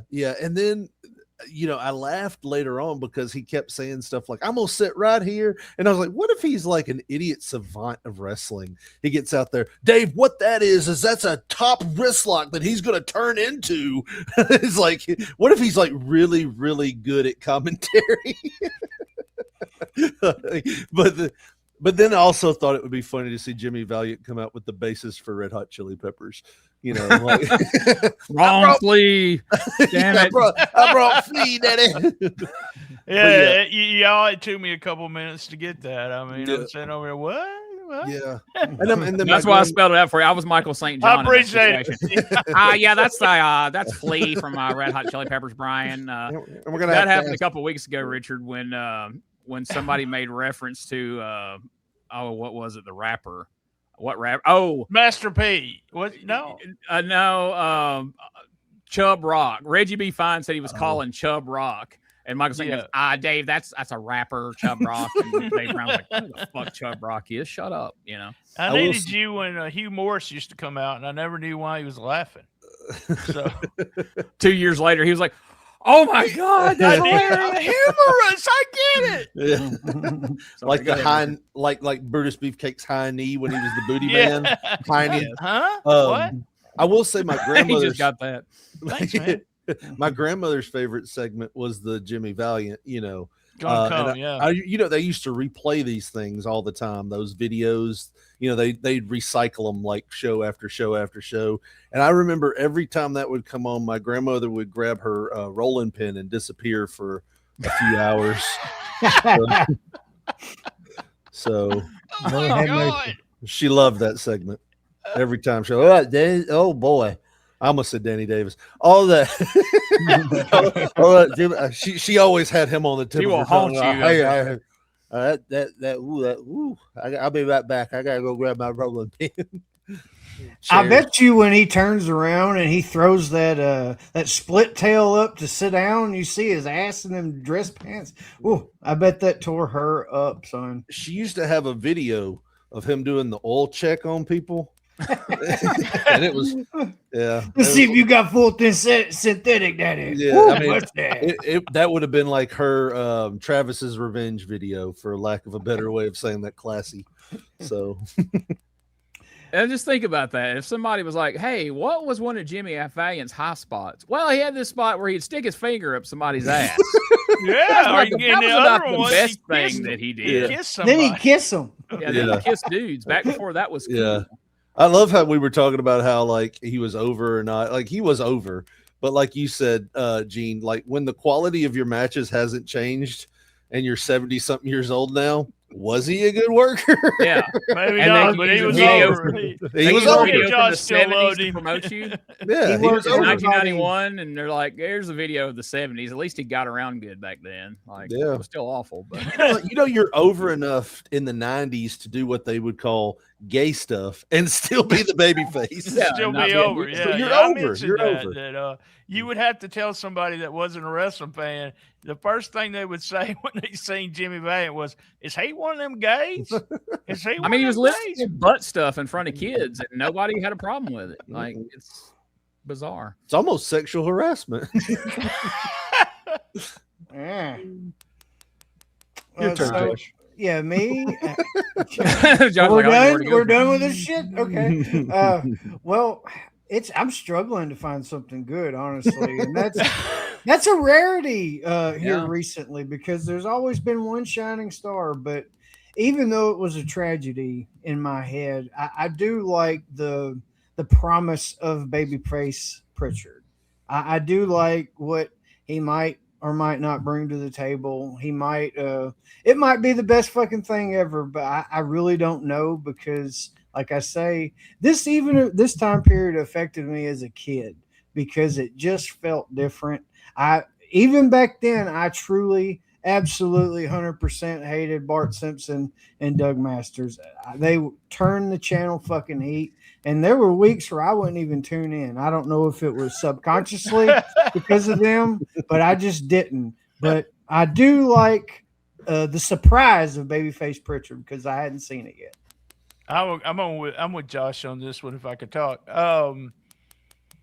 I like the way it started and ended. I mean, it went from, like Josh said, he transformed into a babyface. And I really like idea that we talked about this about Tony Anthony and Tom Prichard. Why were they never pushed into the main fold or the main event? And now we got Billy Travis, who I'm a huge fan of, but there's always places for mid-card people and there's places for people to be in the main event. And the fake Snowman and Billy Joe Travis did not belong in the main event. And, maybe Dr. Tom will get some kind of push for the main event. I really liked that promo a lot, but that was about it for the whole show.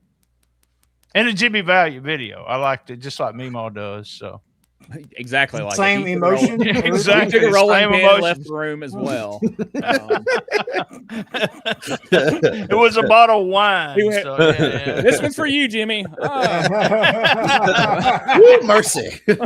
Mercy, daddy. Mercy. I'm talking about Memo. Boogie Woogie Weekend, baby. My main man. There we go. The Boogie Woogie man. That was what was fun. Like, so I had a table next to him at that show and could watch as like these old ladies come up, which would have been like if your Memo was there and like, "Oh, Jimmy, I've been watching you." And, "Oh, come here, baby." Oh, and it's like, and I know Brian experienced that with Steve Kern in Evansville. These old ladies come out of the woodwork and they're still hot. Me and Josh, you should have been with me, boy. There was some hot. I mean, they were just extremely hot women, just all over Steve Kern. I mean, and then the whole time he's like, I could be on a beach in Tampa right now. That's what he had his sunglasses on inside the whole time. I said, Steve, do you have a Sharpie? No. Do you have any pictures? No. You didn't bring anything? No. He said, just show up. I thought Mr. Coffee brought those. Yeah, I said, give me a moment. And I ran across the con floor and got him a bunch of photos and 3 Sharpies. I said, here you go. I told Steve Kern before, knowing he was a shooter, I told him, look, there's 3 Sharpies and I want them back. Look at you. I know it. I remember the first time I met Jimmy Valiant in real life. I told him, I was like, my grandmother loved you. Like I told him that. I remember that. What I really wanted to say was, she's been dead for about 8 years, and I believe if we went out there right now, you'd still moisten her up.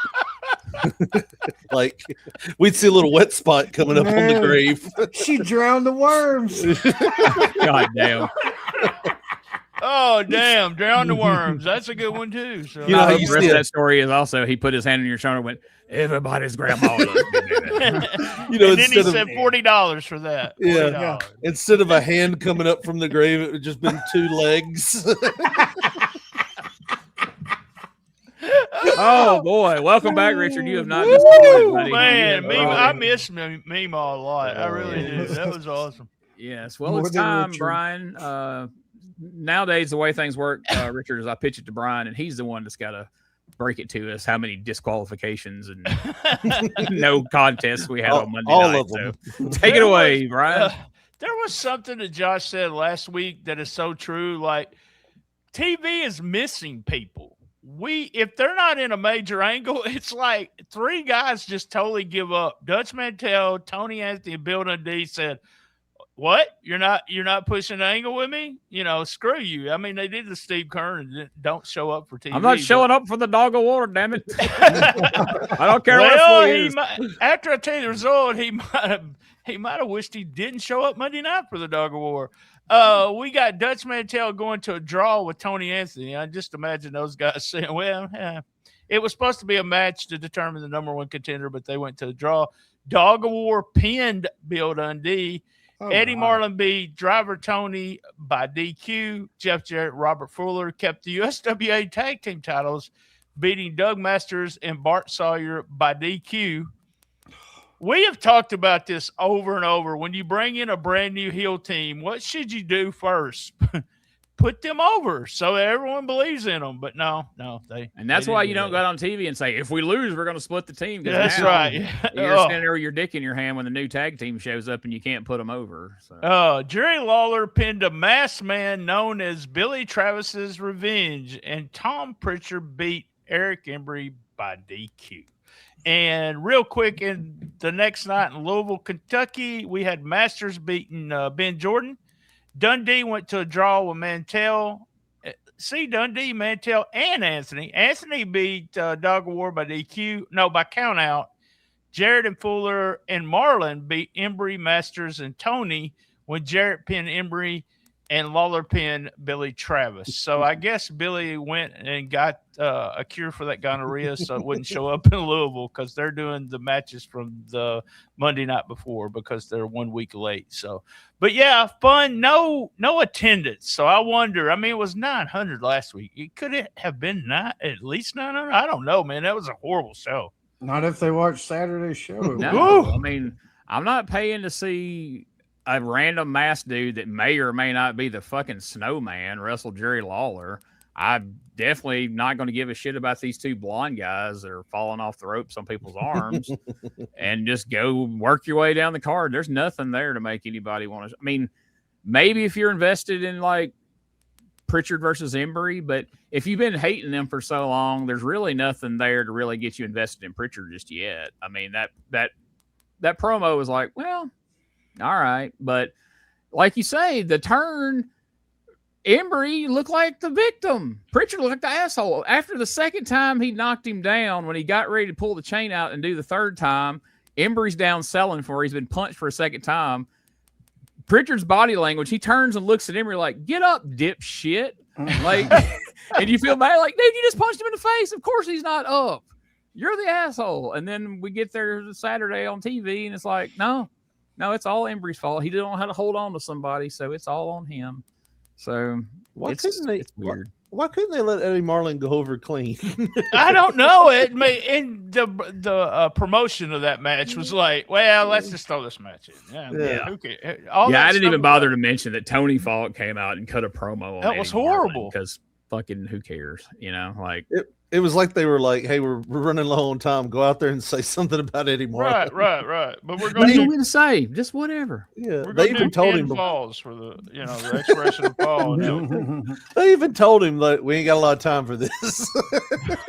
And he's like, I just want to be quick about it. And after he leaves, Dave looks at the camera like, the fuck. Really? That's the best person. Go backstage on that one. Yeah. Lord, who is booking this crap? Michael? Well, Dave, actually, no. All right. Well, there you go. Dutch via mail. Yeah, that's why he said Dog of War so bad. He was just so tired of all the shitty TV that they'd been doing. He was like, Dog of War, right? Dog of fucking war against Jimmy Valiant. Folks, imagine this guy versus Jimmy freaking Valiant. Yeah, we want you. We're investing 4 weeks of TV into that match. They built it up like this was Memphis's version of Sting and Hogan. Yeah, like they built it for Artaz and Sabu. They built it for a year in Memphis time. 4 weeks is a year. That is, I gotta agree. Yeah. That was. I gotta say, I did hope whenever he said the line about I'm going to sit out here until Jimmy Valiant shows up. I was hoping the show would end like they would pan over from Dave and Michael St. John. And he's just calmly sitting there in a chair, and the show ends on him. And then next week, music plays, the camera pans the studio, and when it comes around next to the desk, Dog of War is still sitting there. And we can only assume he's been sitting there since last Saturday. But no, they didn't do that. That'd be hilarious. It's like, Michael, let me show you something here. The damnedest thing. Dog of War sat here whole week. They just show clips, them trying to do the weather around him. Yeah. And it's like just Dog of War just sitting there. It's right over there. You ever heard of bed sores, Dave? Did you I got ear sores. I ain't gonna be able to ride my Harley home. I got sores on my. Please don't put some petroleum jelly on it, though. Side note, and I don't mean to get too off topic here.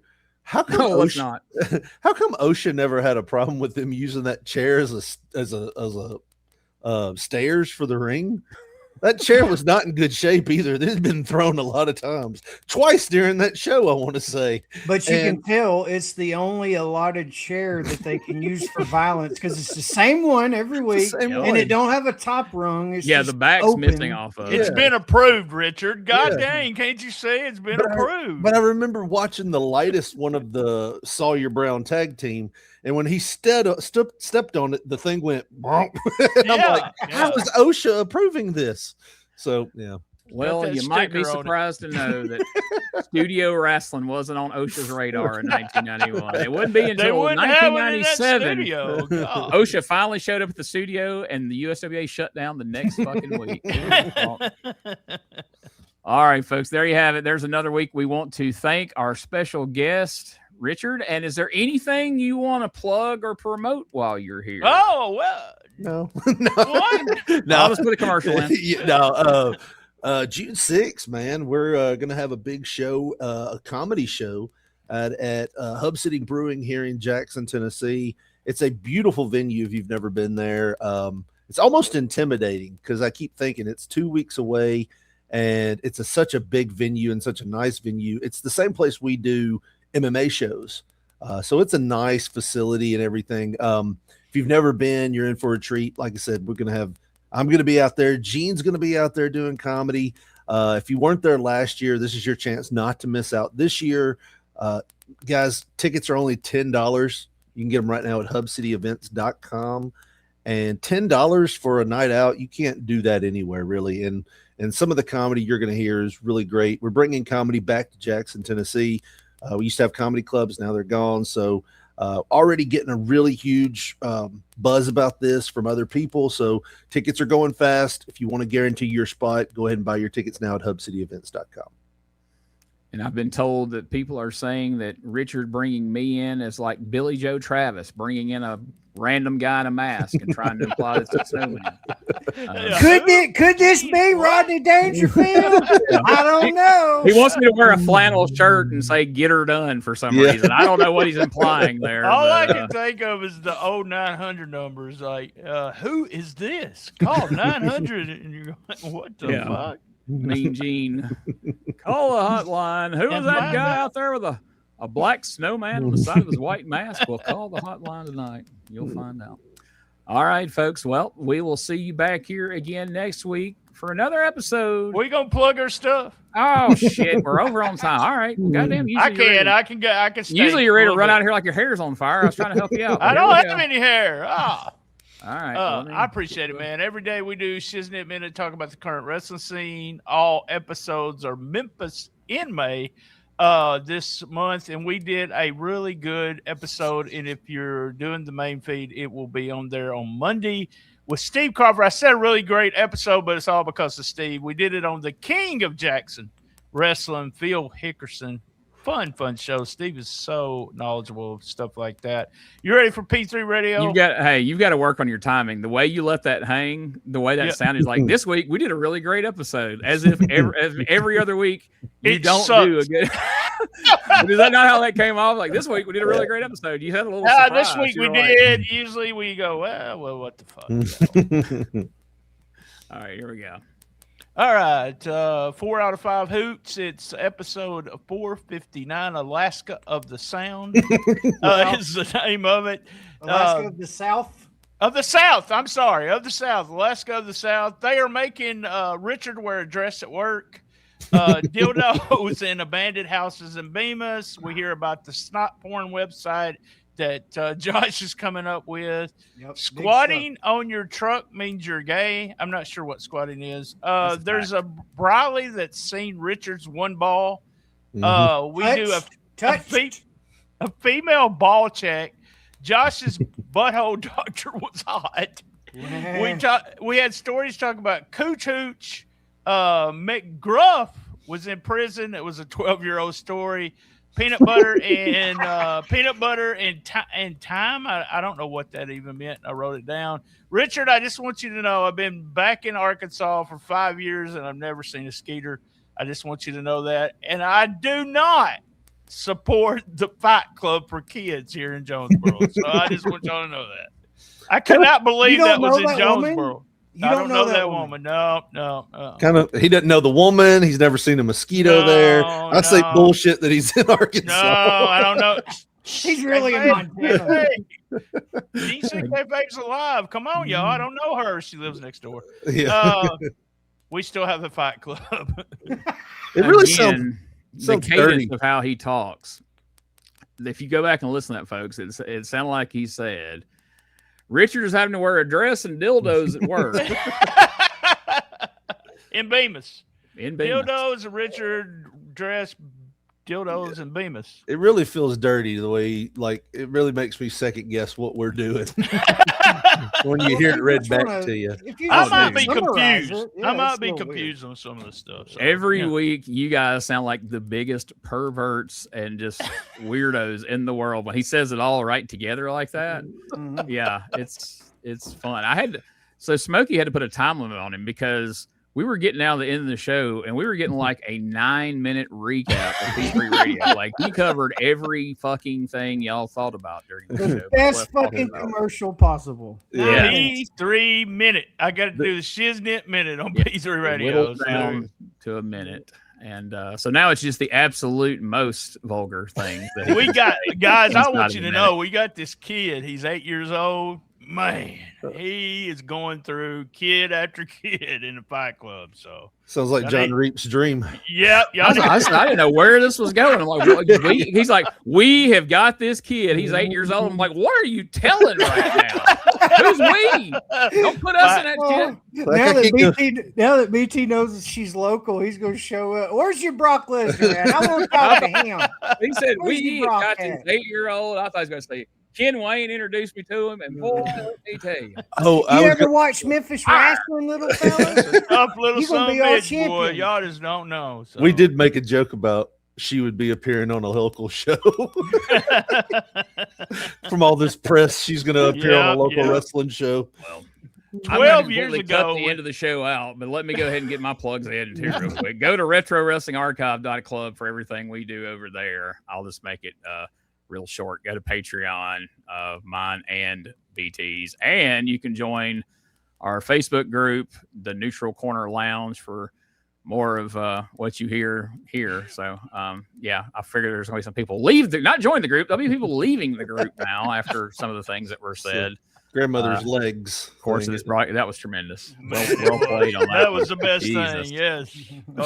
I got. If that's not BT's clip of the week this week, I don't know what is. So definitely got to be a shirt, right? Yeah. Jimmy Valiant visiting Meemaw's grave with some legs poking up. That'd be great. He's eating a freaking garlic cheeseburger from Steak and Shake. Mercy, Daddy. All right. Like I say, we're probably going to clip everything after we tell what our results of the USWA show was. Boogie man. If this somehow makes it, we'll see you next week for another episode of the Retro Wrestling Review USWA podcast. Love my mama. Many assumed that Memphis wrestling was dead when the USWA ended in September 1997. But by April 1998, a new era of professional wrestling in Memphis began. And now, the Retro Wrestling Archive is taking you back to 1998 to revisit the entire run of Power Pro Wrestling, one episode at a time.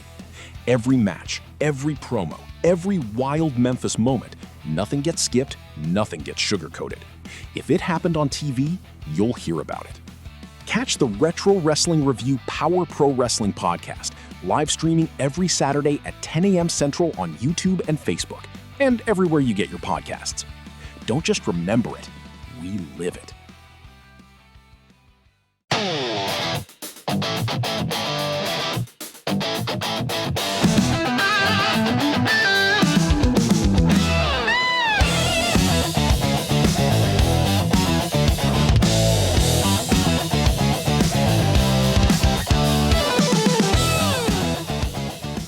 Coming up on Live from the Archive, Arc of an Angle, we're starting this week. Eric Embry versus Skandar Akbar and his arm in the battle for control of world class. Look, here's the overview of what's going on and why you need to come watch this thing. When Jerry Jarrett bought a financially gutted WCW from the Von Erichs in October of 1988, he installed Eric Embry as the booker, right in this building that you see behind me. Matter of fact, right in one of these rings. Embry was living in the Sportatorium at the time and booked himself as the babyface and the heart of the territory. And he did that to go against General Skandar Akbar's Devastation Incorporated stable. You're going to see Cactus Jack Manson, Gary Young, Iceman Parsons, Buddy Roberts, the Super Black Ninja, who went on to be the Great Muta, the Samoan SWAT team, P.Y. Chuhai, Taurus Bulba, and others involved in this. There were contract swerves, baseball bat attacks, loser leave town matches all over the place. Percy Pringle does a write-in campaign. You all know Percy as Paul Bearer. And on August 4th, 1989, we have the payoff. This thing started in October and worked its way all the way to August of 1989. October, I believe it was 15th, 1988 to August 4th of 1989. I was lucky enough to be in the crowd for a lot of these Friday nights. We're going to break it down for you on the Arc of an Angle. Come check it out. This is how Eric Embry booked the USWA versus World Class.